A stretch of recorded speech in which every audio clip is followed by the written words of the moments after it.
he was married 3 weeks after Paul and I were married, and then he moved to Texas. His father was in the junk business, and he had owned junkyards in Pampa, Texas. His father-in-law. Yes, Yes. and Artie joined him and became very wealthy.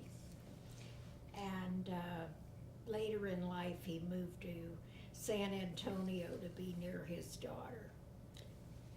Okay, so that covers your siblings. Now let's get back to you and Paul. He comes back from the war. You have Larry. You're pregnant with Mark. Tell me about your life then.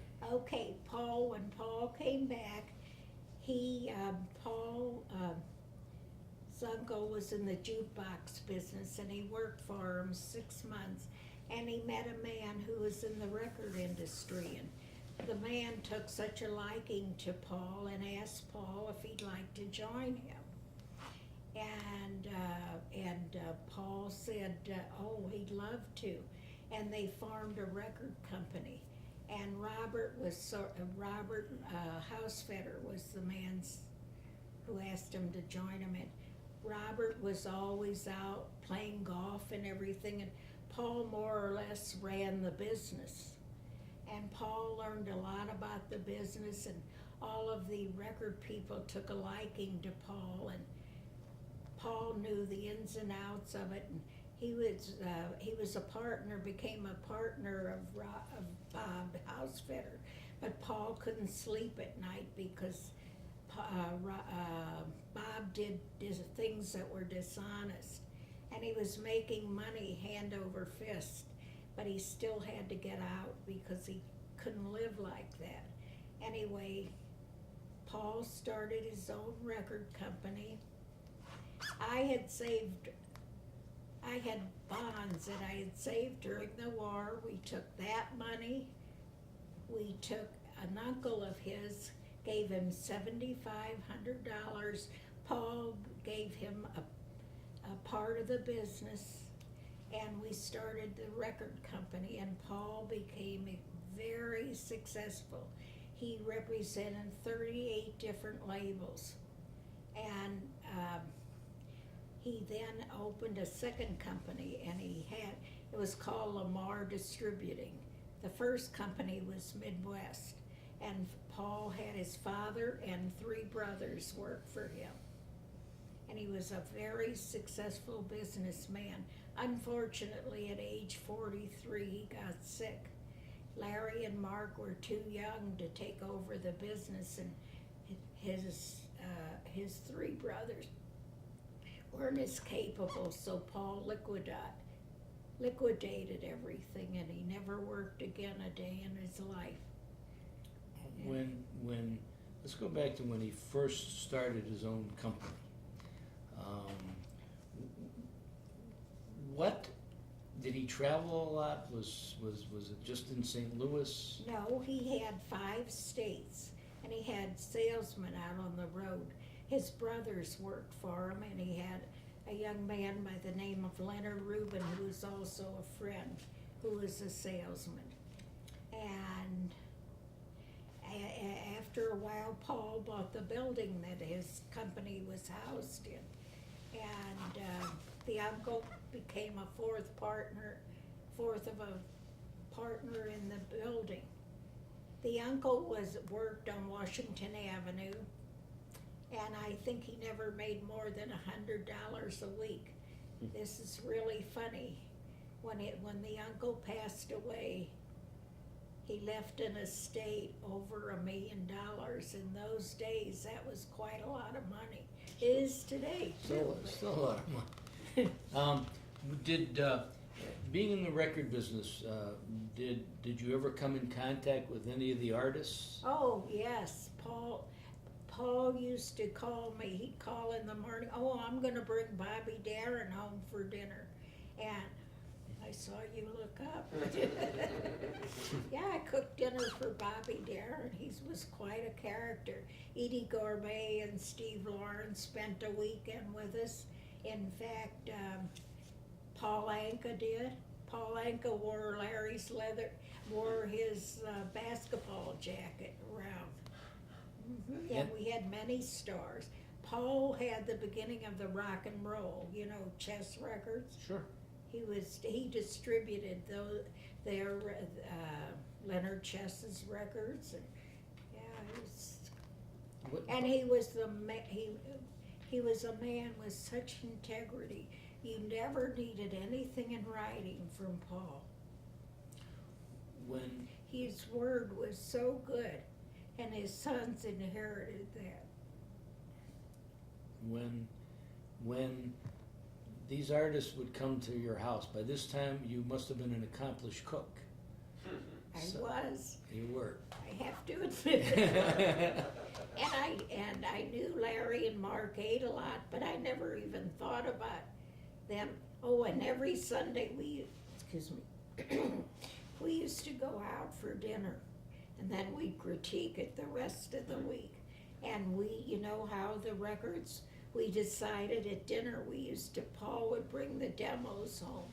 We would decide whether they were gonna be a hit or a miss. You and Paul? And Larry and Mark. Oh, You know how much Larry loves music? yes.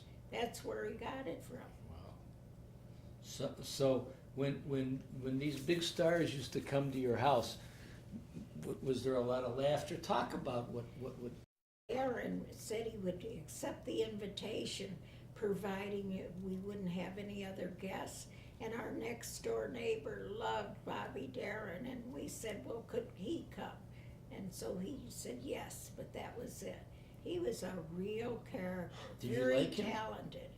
Did you like Bobby Darin? I liked his music, yes.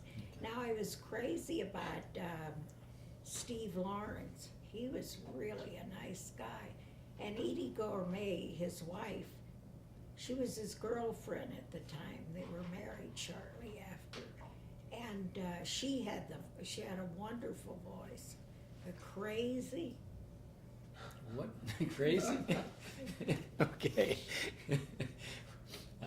Let's go back to the restaurants that you Okay. used to go. Did you take Larry and Mark with you? Of course, of Yes. course. What was your favorite restaurant then? Italian. Which one? Do you remember? Tony's, of course. And Larry and Mark ate at Tony's when it was a little restaurant with red and white checkered tablecloths. They used to eat lunch there. Paul would take them for lunch. And to this day, we love Tony's. We compare all the restaurants to Tony's. So, tell me about Paul's relationship with his sons.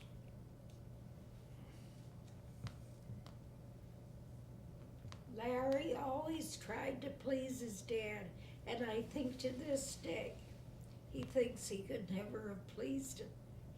Paul was so proud of him. How about Mark? How was Mark's relationship with Paul? Mark, it was good. It was good.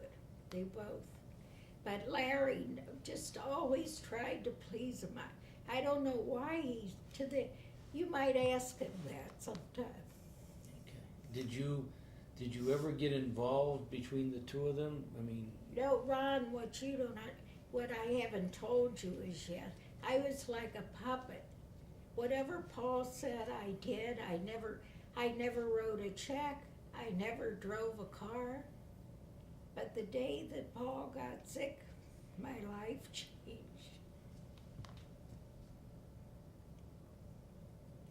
Paul took me to the bank and showed me where all the securities were and everything, and I finally grew up. what kind of sickness did he have? Evidently, as a child, Paul had rheumatic fever, and he came down with a flu bug, and it was called endocarditis, the same flu bug as the same string as rheumatic fever, and that floated around in his body for 6 weeks and ate a hole in his valve.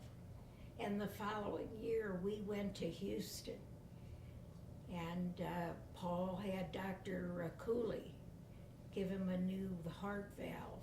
Now, Larry was spending the summer as an exchange student in Eindhoven in the Netherlands. Mhm. And Paul wouldn't let me tell Larry before I was going to have the surgery. So, It taught me a lesson: never, you should tell your children everything. when your husband got sick, what was your financial condition like? Were you? Ron, he did very, very well. And as I told you, he never worked a day in his life after. I see. So. And I was a very conservative person. Oh, I've changed. And when we bought our first little house, my father and sister always lived with us. We bought our first little house, I think it was 1,100 square feet, and they came and lived with us. Larry slept with my dad, and Mark slept with my sister. My goodness. And how did everybody get along? Fine. Yes? You have to know of the character of the Aftergut family, and you would know. We'll talk a little bit about it. Yeah, everything. We were all very easygoing. We had one sibling, my sister Rose, who was completely different from the rest of us. We were very easy, and I once said to her many years later, Rose, I have a serious question I have to ask you. She says, what? I said, how come you were born a queen and I was born a slave? And what did she say? She gave me a look. I always took care of her, Ron. Wow. Now. And when we sat at the dinner table and Paul would ask me a question, Rose would always answer. Or when the boys, that was Aunt Rosie. She was the one that was different from the rest of us. She was not easy. Knowing you as I have over these last few years, it's difficult for me to imagine your description of yourself being called a puppet. But talk about that. Okay. Please. Whatever Paul wanted was happy. I was happy with whatever he said. I never voiced an opinion. I went along with everything. So you never really fought with him? Never, which was bad. I guess it was. But the day we went to Houston, I grew up. I became a person, my own person. I was what I consider myself a late bloomer. And so after his operation, what was your life like then? He came home, we were in Houston, I think 2 weeks. Mark went with us, and Mark came home after a week. And slowly Paul started feeling better, and he was really, really feeling well. And in those days, they prescribed Coumadin, and it was new. And Paul was supposed to go back to Houston, but he loved his doctor in St. Louis so much. If he told him to walk on water, he would have tried. And he thought they took him off of Coumadin. And as a result, he suffered a massive stroke. Paul went into the hospital, and a complete stranger came home. What year was that? Do you remember? 1970, April 5th. Where were your sons then? Larry was married to Holly. He was living in Chicago, and Mark was in St. Louis. Mark always got the dirty end of the stick as far as the sickness and everything, because he was in St. Louis. So your husband, he had a stroke in the hospital? No, he had a stroke on the way to the hospital. He was in the hospital for 70 days. Wow. And he was in therapy, and he was terribly confused. And Ron, he should have never have lived. That must have been a difficult thing for you, because the way you talk about him, you loved him so. That must have been just It was terrible. My sister was very helpful, by the way. but he became a manic. And every day of my life, we went to different doctors. And so in 1970, this happened in 1970.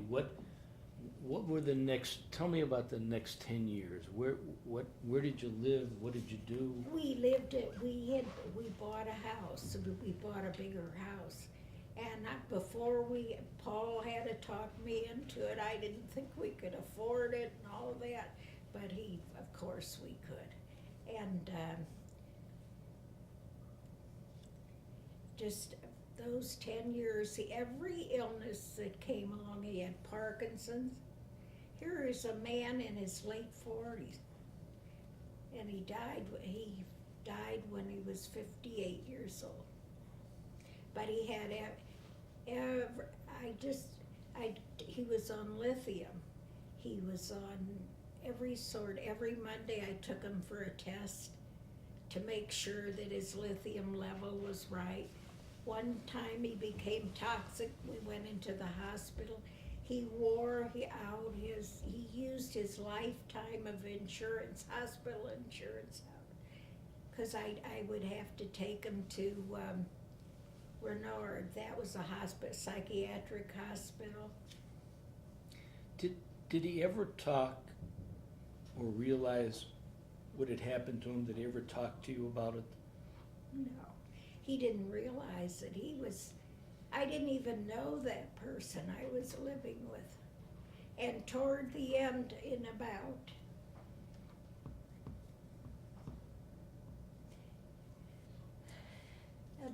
4 years later or so, maybe 5, I decided to sell our house, and I moved into an apartment because I knew what the future held. So you were in St. Louis and you were living off of your savings then? Yes. Mm-hmm. And did you stay in St. And Larry, of course, I talked it over with Larry, and I made some good investments. I had a few pieces of property up here that he invested for me. So you were able to live comfortably then? Oh yes, at the time when I rented the apartment, today it doesn't sound like a lot. I paid $600 a month rent, and St. Louis is not Chicago. Mm-hmm. That was a lot of money for St. Louis. So did you stay in St. Louis until your husband passed away? No, Larry and Mark moved up here. He was married and he moved up here. No, I'm sorry, he was married and divorced, but he moved up here. And they kept begging me to move here, and I thought, oh, I'll just be in the way. I don't want to do that. Anyway, on the holiday, I went to services alone, and I thought, what am I doing here? What year was that? 1979, I moved here February 28th, 1979. I moved to this city. I didn't know a soul beside Larry and Mark. And Larry was married to Carol then, and Mark was living with Terry. And I decided I'm gonna move up here. And I think I had a lot of guts doing it, but I didn't know a soul, Ron, and now today when I walk down the street, people say hello to me. Right. I know everyone. Right. Now, And, you moved up here with your husband. yeah, I moved up here and he had to go into a nursing facility. Mark came to St. Louis. I took Paul out of the hospital, brought him here, and they took him to the nursing facility. And lived here exactly 1 year, and he died in 1980, in February 26th. 1980. That must have been such a difficult time for you. Terrible. I can't imagine. But my kids didn't know it. Larry didn't know half of it. Mark saw a lot of it. I'm here today because of my sister, even though I had told her she was a queen. Rose. Because Paul at Right. times would, one time he tried to break my hand, and you know, he didn't know, he had his hands on my throat. He didn't know what was going on. So now it's 1980, And I moved to 900 Lakeshore Drive. I rented it for 2 years. And 2 weeks after I moved in, it went condo. This is when I knew I grew up. I needed a mortgage. I was going to buy the condo. I went down to Continental Bank on my own. I got a loan. I was so proud. You would have thought that I had come to Ellis Island and I became a citizen of the United States. That's how proud I was. I knew I had grown up. That's terrific. Did Larry and Mark didn't know that you were doing this? Yeah, Larry knew, but I got it on my own. Larry did not get it for me. That's terrific. Absolutely. So now your husband passes away, and you say to yourself, "What am I going to do with my life?" Did you have that discussion with yourself? Yeah, I did. I went to temple on Friday night. I met people. They were all older than me, but I knew through them I'd meet other people. And that's how God bless my sons. They gave me a job at Water Tower. What was that like going to work? I loved every minute of it. In fact, I wanted to work 7 days a week, but they wouldn't let me. What, were you nervous the first day? Not really, What did because they- I started in the kitchens. You started cooking. Yeah, I taught the help how to. They didn't know they're good businessmen, but they didn't know anything about the kitchen. You know, Larry doesn't know how to cook. He has the best taste buds in the world, Right. but he doesn't know how to cook. Did you know that? Well, he's never cooked for me, but Don't have him I've never cook. cooked for him either. So you started in the kitchen. Tell me about how they approached you to go to work. I would think that would be interesting. They didn't even approach me, they just told me, you know, and I was so eager and so happy. Of course, my sister moved here with me. Oh, you didn't tell us that. So Yeah, she my was living sister. with you, Oh, Rose? sure. Yes. Uh-huh. Did Rose come to work with you too? Yeah, we Oh. gave her a job as, she was retired from Styx, and we gave her a job. She was the hat check girl. She worked in the coat room. Did you, so tell me about going into the kitchen. You had to teach them how to cook? Yeah, I had to teach them how to do, if there was a recipe, say for chicken soup, I taught them how to do that. They didn't, Larry and Mark had a cook there who said he knew how to cook Jewish food. They later found, after they fired him in the locker, I think Mark found an old Jewish cookbook that he bought at a secondhand store or something. That's why they almost went out of business 6 months after they opened. You've heard that Sure. story. Yes. That's a true story. But I may have heard the story, but some people who are going to watch this may not have heard the story, so talk about that a little bit. The cook didn't know how. He called himself a chef. He wasn't even a cook. He did not know how to make any of the foods, not only Jewish food, but any food. And I recall one day, I was in that kitchen, I think I made about 18 turkeys, and I said to Mark, "Are you ever gonna let me out of here?" And what did he say? "Not until you finish." So how long, See, when Mark left his job at insurance, he was worked at Frank V. Hall, and he ran D.B. Kaplan's. Did you know that? He and Terry. Mhm. It was like a mom and pop operation. So how long were you in the kitchen before they let you come out of the kitchen and, Actually, I was down on the mezzanine level. I'd go up to DB's during the day to supervise. I was in the kitchen 6 months when they brought me out on the floor when they opened Hillary's. I was the hostess. no, you'd never been a hostess before. No. Were you of course nervous not. when you became the hostess? I just take whatever God gives me and I just do the best I can. Okay. All right, we're gonna take a break now and then we'll continue. Okay, gotta go wipe the tears out of my eyes. I can't help it. That's all right, you know, I don't know anybody who would go through